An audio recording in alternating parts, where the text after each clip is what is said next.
Details చూస్తే first of all breaking news చూస్తున్నాం. Vijayawada CP కార్యాలయం వద్ద ఉద్రిక్త పరిస్థితి తలెత్తింది. రాళ్ల దాడి కేసులో సిపి క్రాంతి రాణా ఠాటాను కలిసేందుకు నిందితుడి తరపు బంధువులు, కుల సంఘం నేతలు భారీగా తరలివచ్చారు. అయితే అనుమతి లేదని సిపి ఆఫీస్ వద్ద పోలీసులు అడ్డుకున్నారు. మరోవైపు జగన్ పై దాడి కేసులో A2 నిందితుడిగా ఉన్న దుర్గారావును తమకు చూపించాలని భార్య, కుటుంబ సభ్యులు ధర్నాకు దిగారు.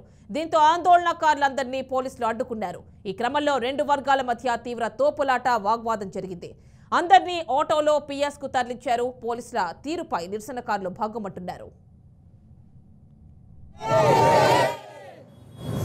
అక్రమంగా అరెస్టు చేసిన ఏమూల దుర్గారావు సతీష్ను వెంటనే విడుదల చేయాలి. వడ్డెల్లాలి వడ్డెల్ల ఐక్యత, వడ్డెల్లాలి వడ్డెల్ల ఐక్యత. అక్రమంగా అరెస్టు చేసిన ఏమూల దుర్గారావు విడుదల చేయాలి. అక్రమంగా అరెస్టు చేసిన ఏమూల దుర్గారావు న్యాయం జరగాలి. వడ్డెల్లాలి వడ్డెల బిడ్డల ఐక్యత. అక్రమంగా అరెస్టు చేసిన ఏమూల దుర్గారావును సతీష్ను వెంటనే. ఇక సీఎం జగన్ పై రాళ్ల దాడి కేసులో A2గా ఉన్నటువంటి దుర్గారావు అరెస్ట్ కి సంబంధించి అతని కుటుంబ సభ్యులు, బంధువులు సిపి కార్యాలయం ఎదుట ఆందోళనకు దిగారు. ఫుల్ డీటెయిల్స్ మా కరెస్పాండెంట్ విజయవాడ నుంచి శ్రీనివాస్ అందిస్తారు. శ్రీనివాస్, చెప్పండి.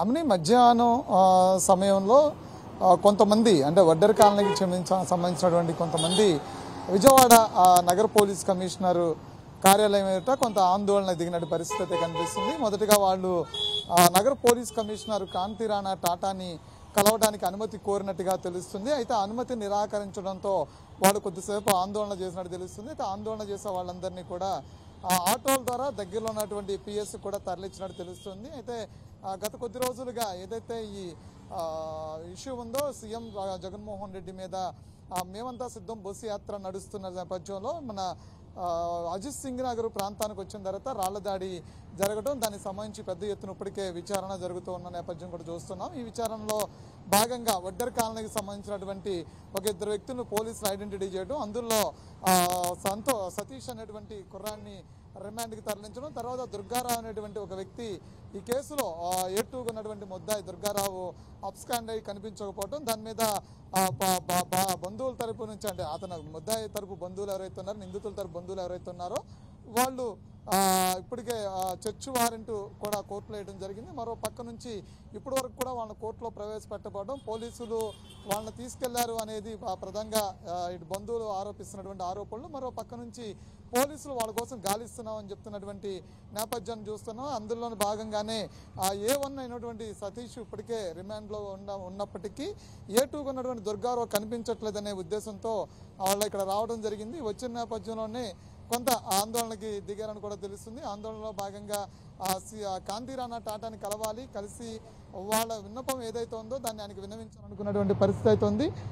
అప్పటికి వాళ్ళు కనిపించకపోవటం, అదేవిధంగా పోలీసులు సిపిని కలవడానికి అనుమతి నిరాకరించడంతో పాటు కొద్దిసేపు వాళ్ళ ఆందోళన దిగినట్టు తెలుస్తుంది. ఆందోళనలో భాగంగా కొంచెం ఉద్రిక్త వాతావరణం నెలకొంది. ఆ వాతావరణాన్ని ఉద్రిక్త పరిస్థితి నెలకొన్న సమయంలోనే పోలీసులు వాళ్ళని ఆటోల ద్వారా దగ్గరలో ఉన్న PS కూడా తరలించడం జరిగింది. అయితే ఈ ఆందోళనకు ప్రధాన కారణము ఇప్పటివరకు కనిపించినటువంటి దుర్గారావు ఎవరైతే ఉన్నారో దుర్గారావు ఆచూకీ చెప్పాలంటూ కూడా పోలీసులను అడుగుతున్నటువంటి నేపథ్యం కనిపిస్తుంది. అయితే దుర్గారావు ఇంతవరకు పోలీసులకి పట్టుబడలేదనేది పోలీసుల తరపు నుంచి వెర్షన్. అయితే దీని మీద ఏదైతే నిందితులకు సంబంధించినటువంటి అడ్వకేట్ సలీం ఉన్నాడో రేపు సోమవారం కూడా దీని మీద APS కార్పొరేషన్ పిటిషన్ కూడా వేయబోతున్నాం కోర్టులో. ఇప్పటికే మాకు చర్చ్ వారెంట్ వేసాం, దాని మీద సరైనటువంటి స్పందన రాలేదు కాబట్టి ఈ పిటిషన్ కూడా వేస్తామని చెప్పినటువంటి నేపథ్యం చూస్తూ ఉన్నాం. అయితే బంధువుల తరపు నుంచి మాత్రం ఇప్పటికే ఈ ఆందోళనలు అయితే మాత్రం కొనసాగుతున్న పరిస్థితి కనిపిస్తుంది. ఇప్పటికీ చేయనటువంటి దాడి విషయంలో సతీష్ని అరెస్ట్ చేసింది కాకుండా మరి దుర్గారావు కూడా కనిపించకపోయాడు అనేది మాత్రం కొంత ఆందోళన వ్యక్తపరుస్తున్న పరిస్థితి కనిపిస్తుంది. అంటే శ్రీనివాస్, ఇప్పుడు దుర్గారావు పరిస్థితి ఏంటంటే కనిపించట్లేదు అంటున్నారు. అట్లీస్ట్ పోలీసులు వెతికే ప్రయత్నం చేయట్లేదా A2గా ఉన్నటువంటి దుర్గారావు గురించి?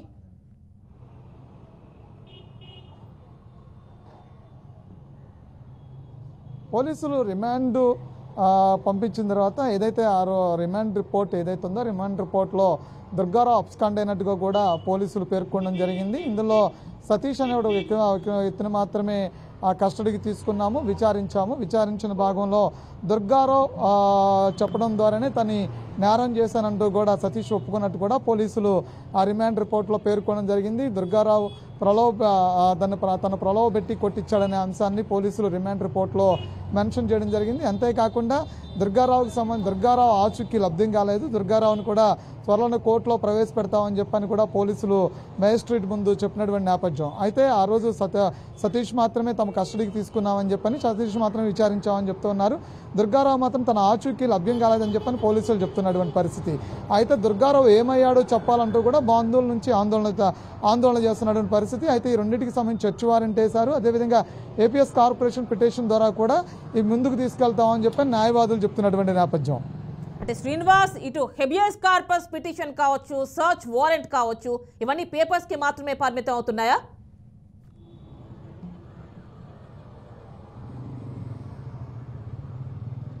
అంటే ఏపీఎస్ కార్పొరేషన్ పిటిషన్ ఇంతవరకు దాఖలు చేయలేదు. రేపు సోమవారానికి దాఖలు చేస్తామని చెప్తున్నారు అడ్వకేట్.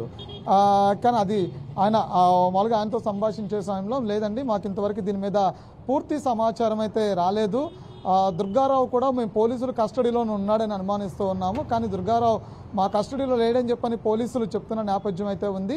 ఈ సెర్చ్ వారెంట్ ఏదైతే ఉందో సెర్చ్ వారెంట్కి మాకు కోర్టు నుంచి సరైనటువంటి స్పందన రావట్లేదు, దాని మీద ఏపీఎస్ కార్పొరేషన్ పిటిషన్ వేస్తేనే అడుగుతాము, అప్పుడైనా సరే దుర్గారావుని కోర్టు ముందు హాజరుపరచాల్సింది ఉంటుంది అని చెప్పని అడ్వకేట్ చెప్తున్నారు. అయితే బంధువులు కూడా పోలీసులు తమ ఏదైతే వాళ్ళ ఇంటి మనిషిని తీసుకెళ్లాడు, దుర్గారావుని తీసుకెళ్లాడు అనే అంశాన్ని మాత్రమే వాళ్ళు బలంగా చెప్తున్నటువంటి పరిస్థితి. ఇప్పటికైనా మా ఒడ్డుని బిడ్డని తప్పు చేస్తే శిక్షించండి, తప్పు చేయకపోతే రక్షించండి అని మేము సిపి గారిని కలిసి న్యాయం చేయాల్సిందిగా మేము అందరం వచ్చాము. సిపి గారు అందుబాటులో లేరు, డీసీపీ గారు కలవని పోలీసు వారు చెప్తున్నారు. మేము సాయంత్రంలోగా మా దుర్గారావుని కోర్టుకి సబ్మిట్ చేయాలని, కోర్టు కూడా న్యాయం జరుగుతుందని మీ న్యాయదేవత మీద నమ్మకంతో మీ డీసీపీ గారు కలుస్తున్నాము. డీసీపీ గారు కూడా న్యాయం చేయకపోతే మళ్ళీ సోమవారం నాడు మేము మా ఒడ్రి కులం తరఫున వచ్చి సిపి గారి దగ్గర విన్నవించుకొని ఆయన కాళ్ళు పట్టుకుంటామని ఒడ్రి సంఘం తరఫున మీ మీడియా ముఖంగా తెలియపరుస్తున్నాము.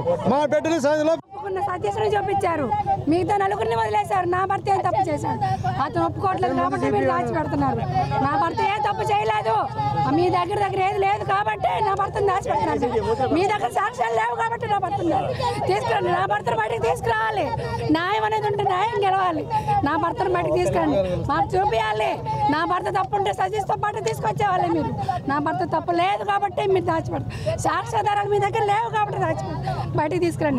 నా భర్తను బయటకు తీసుకురావాలి. వెళ్ళాము, లేడు, ఏ స్టేషన్ లో లేడు. లాయర్ని తీసుకొని వెళ్ళాము మేము, ఎక్కడా లేడు.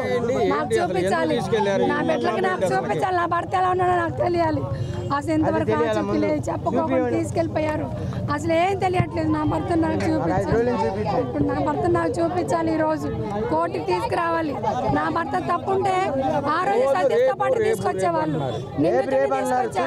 వాడి పక్కన వాడి తీసుకొచ్చారు. నా భర్తకి ఏ తప్పు తెలియదు కాబట్టి, మీ దగ్గర ఆధారాలు లేవు కాబట్టి మీరు దాచిపెడుతున్నారు. నా భర్తను తీసుకురండి.